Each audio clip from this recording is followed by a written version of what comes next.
इतनी वफादारी दिखाई और ये सिला वफाकी वजीर बनाने की बजाय वजीर मुमलिकत बनाने पर दानियाल अजीज का गिला।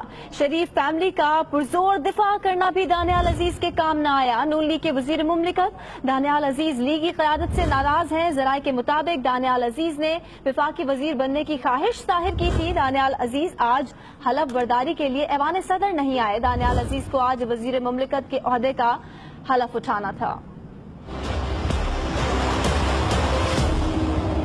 सुबह सवेरा उठा, सूट पहना, बिला नागा जुडिशल एकेडमी गया, फिर वफाकी वजीर क्यों नहीं बनाया।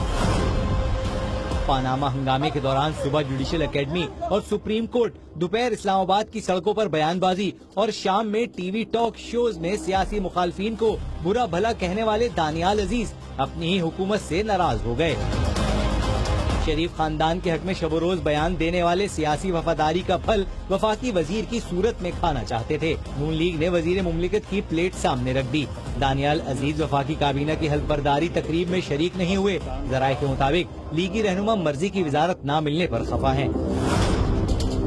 पानामा केस के दौरान तहरीक इंसाफ के फवाद चौधरी समेत दीगर रहनुमा पहले ही दावा कर चुके थे कि तल्लाल चौधरी और दानियाल अजीज की बयानबाजी का मकसद काबीना में शमूलियत के सिवा कुछ नहीं। तो अल्लाह ताला नवाज शरीफ साहब को हिदायत दे कि उनको ये दानियाल अजीज साहब को ये वजारत दे। तल्लाल चौधरी ने तो जो मिला इस पर इक्तफा किया, लेकिन दानियाल अजीज ने खुद को सीनियर रहनुमा कहकर वजीर मुमलिकत के बजाय वफाकी वजीर की कुर्सी मांग ली है।